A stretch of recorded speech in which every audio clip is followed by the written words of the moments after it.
cabdiraxmaan cabdishakuur warsame oo ka mid ah musharaxiinta u taagan qabashada xilka madaxtinimada dalka ayaa maanta magaalada muqdisho waxa warbaahinta shir jaraa'id ugu qabtay. waxa uu ka hadlay dhowr qodob oo ka mid ahaa in loo madax banaaneeyo shaqadooda guddiga xalinta iyo khilaafaadka iyo guddiga doorashooyinka madaxa bannaan. waxaana uu sheegay in faragelin ay ku hayaan madaxda sare dalkaasi arrimahooda gaarka ay ugu adeegsadaan. waxaa muuqato la socotaan maalmahan in go'aano iskhilaafsan ay ka soo baxayeen guddiga doorashooyinka heer gobol iyo heer federaal iyo guddiga xalinta khilaafaadka intaba xubno la isku haysto baarlamaanka ku soo baxay maamul goboleedyada qaarkood ka soo baxay oo ay guddiga doorashada heer federaal ay cabasho ka keeneen isburiyeen guddigii doorashada heerka federaal guddigii heer gobol ka hor yimaadeen guddiga xalinta khilaafaadka xubno ay dib u celiyeen oo la doonayo ayagana in la hor istaago waxaasoo dhan waxay ku tusinaysaa faragelinta qaawan maaragtay madaxda haatan jirta ee federaalka ah ama khaasatan madaxtooyada ay ku hayso arrimahaas oo ay isticmaalayso weli awooddii dowladnimo in ay soo geliyaan baarlamaanka soona marsiiyaan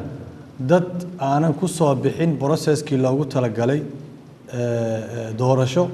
sidoo kale waxa uu ka hadlay in faragelin dadban lagu hayo ergooyinka dooran doona musharaxiinta xildhibaanada aqalka hoose iyo aqalka sare ee dadka ka soo jeeda Somaliland taas oo ka dhici doonta maalmaha soo aadan magaalada Muqdisho. wararka maalmaha la isla dhexmaraya ee ka soo yeeraya qaar ka tirsan madaxdii hore ee federaalka ee doonaya inay qabtaan baarlamaan aan 275 ahayn quorumkiisa kuna qabtaan doorasho gudoomiye baarlamaan ama doorasho madaxweyne waa arrin dastuurka khilaafsan waa unconstitutional arrin sharci maaha arrin dastuur maaha arrintaasuna waa arrin ka soo horjeeda dastuurka Soomaaliya u yaallay ku meel gaarka ah baarlamaanka odayaashii in la bedelo ergooyinkii in la bedelo arrintaas waan ka soo horjeednaa waxaana taageersanahay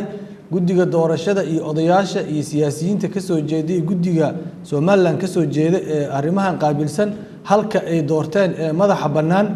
beesha caalamka iyo AMISOM iyo ciidamada nabadgelyada security Soomaaliya ay wada joogaan inay doorashada ka dhacdaan taageersanahay. Zikri Maxamuud Timcade Universal TV